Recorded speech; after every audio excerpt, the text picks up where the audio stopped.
Então hoje, no Te Conto um Conto, eu vou falar com vocês sobre Pai contra Mãe de Machado de Assis. Bom, Pai contra Mãe se passa ali no Rio de Janeiro, nos fins do Segundo Império. E a gente vai encontrar o quê? Um narrador em terceira pessoa, que é onisciente, onipresente, que sabe de tudo que acontece por ali. Fala com o leitor num tom melancólico e muitas vezes irônico, mostrando a dura realidade dos escravos. O conto ele inicia-se ali com uma explicação, né, por parte do narrador acerca de algumas atividades e produtos usados ali no período da escravidão aqui no Brasil, que é meio macabro até, né? Principalmente os produtos que serviam para repressão e castigo dos negros, aqueles que tentavam fugir, né? Mostrando artefatos como máscara de ferro, coleiras de ferro, enfim, aquelas coisas bem tenebrosas, aqueles utensílios bem tenebrosos que nós sabemos que eram usados para os castigos físicos. Bom, o narrador ele também explica sobre um ofício que tinha naquela época bem famoso, que era caçador de escravos, né? Que era os escravos fugidos, eles eram caçados, então tinham pessoas que iam atrás desses escravos, que na verdade eram pessoas que não conseguiam muito encontrar sucesso em outros ofícios, né? Em outras profissões. E é nessa profissão que a gente vai conhecer o Cândido Neves, né? O nosso protagonista. Ele realmente não se dava, ele tentou ser entalhador, comerciante, ele tentou algumas profissões, mas ele não conseguia se manter em nenhuma delas, porque ele não concebia obedecer, ter chefe, ter horário, enfim, ele queria fazer a vida dele, o horário dele e trabalhar da forma dele. Então, o que acontece? Ele resolve então ser o caçador de escravos. E também ele era bem conhecido, ele era muito conhecido, todo mundo sabia desse ofício dele e sabia porque ele era um bom caçador de escravos, se é que eu posso dizer assim. Bom, tudo acontece quando ele se apaixona pela Clara. Então, ele se apaixona pela Clara e conhecendo a Clara e se apaixonando, ele pensa ali em viver uma vida estável, né? Estabelecer realmente uma família. Bom, a Clara vivia com a tia Mônica, com a tia dela, e Clara fazia costuras para fora, né? A sua tia a ajudava. E assim, a tia Mônica não ia muito a favor dessa relação, não, mesmo porque ela achava que ele não tinha estabilidade para dar para a sobrinha. Ela enxergava, né, essa coisa nele, e ele não ia conseguir manter essa família. Então, ela realmente não é muito a favor desse casamento. Mas, enfim, eles se casam, tia Mônica vai morar com eles, né? Enfim. E vamos abrir um parênteses aqui. Esse período, digamos, estava terminando a escravidão no Brasil, né?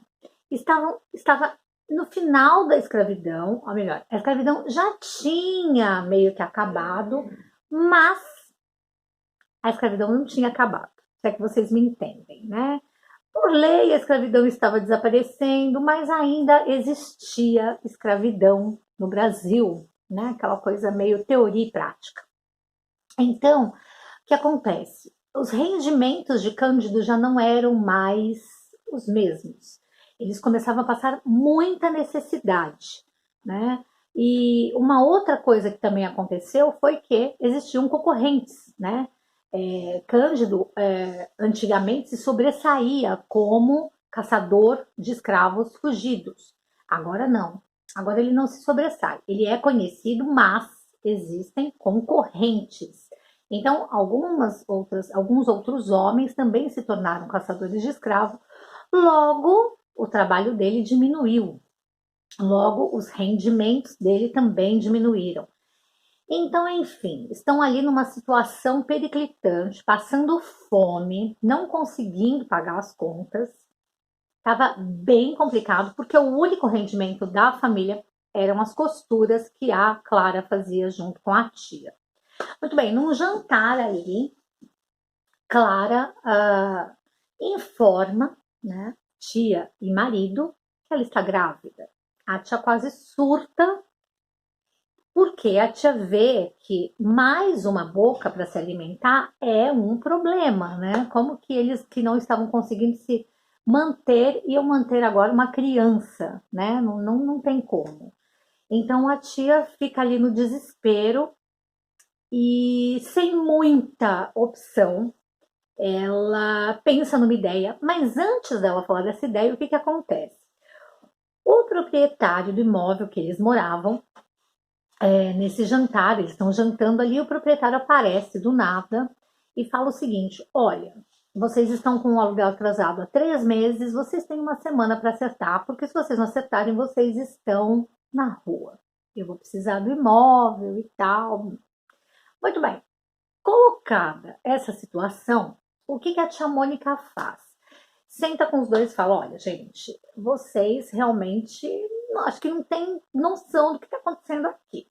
Então ela dá uma ideia para o casal de, assim que o bebê nascer, eles entregarem a criança para a roda dos enjeitados. Então, o que seria essa roda dos enjeitados? Seria um orfanato, um local que eles ficariam com essa criança e aí, claro, seria uma boca menos para comer. Claro que o casal foi totalmente contra, não aceita essa ideia, né? Não aceita essa ideia de forma nenhuma e, assim, não abre mão de ficar com a criança.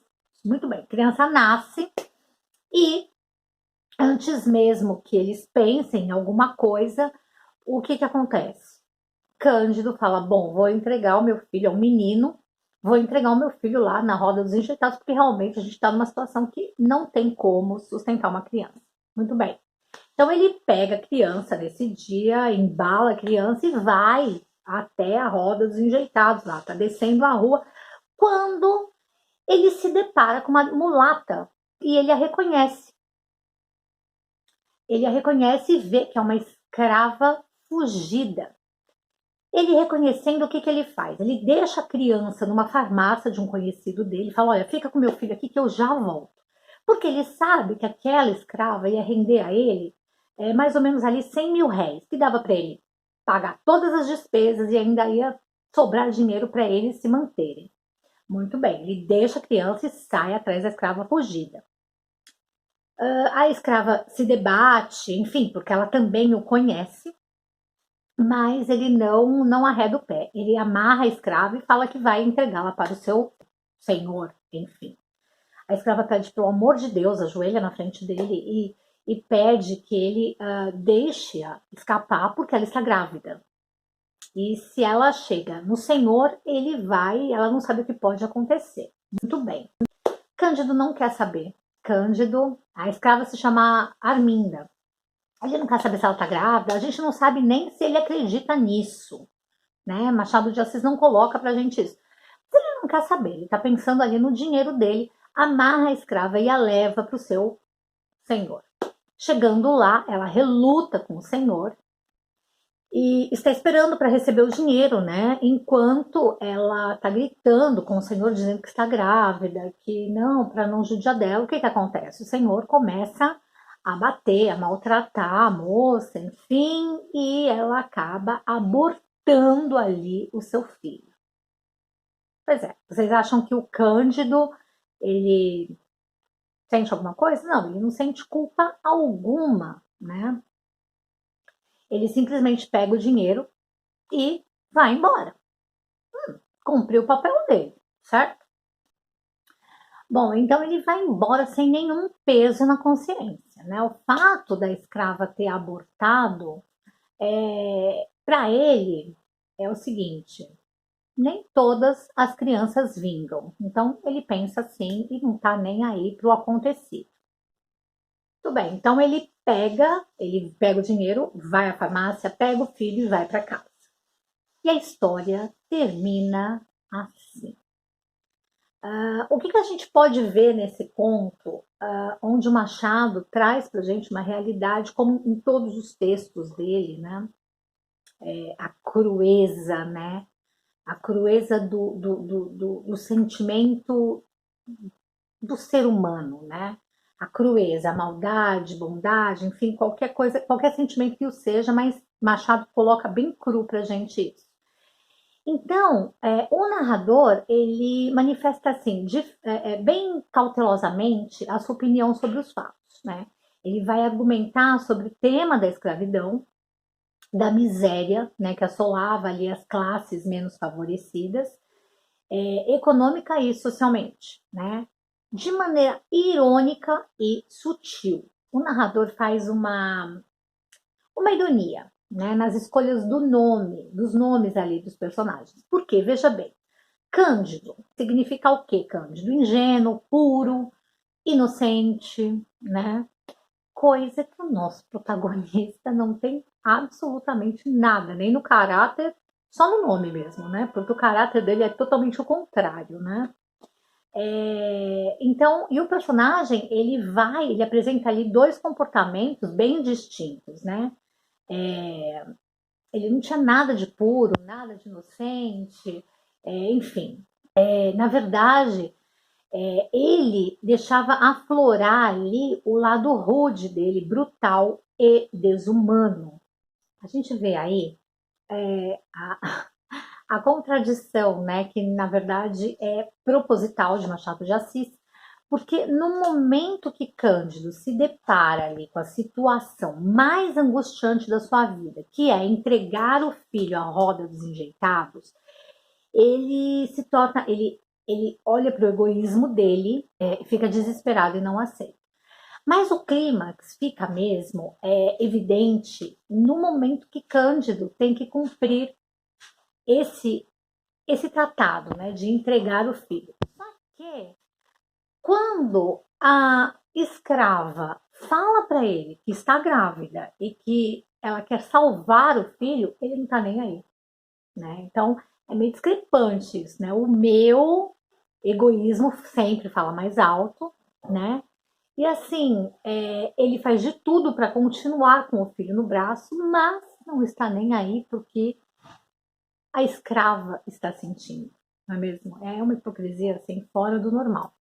Bom, o desfecho se dá quando o Cândido ele ganha, digamos assim, a luta entregando a escrava, né, para o seu dono e consegue esse dinheiro, né? E volta ali todo feliz para casa com seu filho, né? A tia vai assim perdoar a volta do menino, porque já que ele conseguiu ali trazer um dinheiro, né, do resgate, não tem por que deixar a criança na roda dos enjeitados.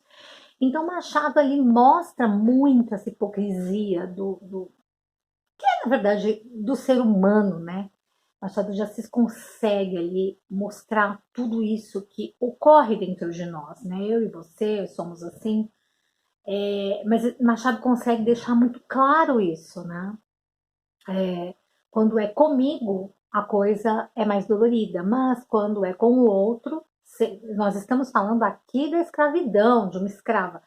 Mas a gente pode ver que também não se trata só da escravidão, esse sentimento, né? A pessoa, quando é com o outro, não é tão dolorido assim. Então, Pai contra a Mãe, na verdade, quando eu comecei a ler, eu achei que era um conto entre marido e mulher que iam brigar de alguma forma pelo filho. Mas não. O pai, no sentido aqui, é o Cândido e a mãe é a escrava. Então, assim, são coisas bem distintas e bem firmes, né? E aí Machado trabalha dentro disso e põe assim, aflora todo sentimento e toda coisa ruim que o ser humano tem dentro de si. Então é isso. Hoje foi esse conto de Machado, mais uma vez por aqui. Eu espero que vocês tenham gostado. Bom, o próximo conto vai ser A Caolha, que vai se dar ali no dia 23, se eu não me engano, de julho. A gente vai conversar sobre esse conto também. Então, se você está acompanhando esse projeto comigo, próximo conto, a Caolha, e a gente conversa com ele, sobre ele também, tá bom? Bom, eu espero que vocês tenham gostado. Se alguém quiser colocar alguma coisa que eu posso ter deixado passar batido, fiquem à vontade aqui nos comentários, ou no e-mail, ou por onde vocês preferirem. E a gente se vê no próximo vídeo do Te Conto um Conto, com mais um conto para vocês. Um beijo e até lá!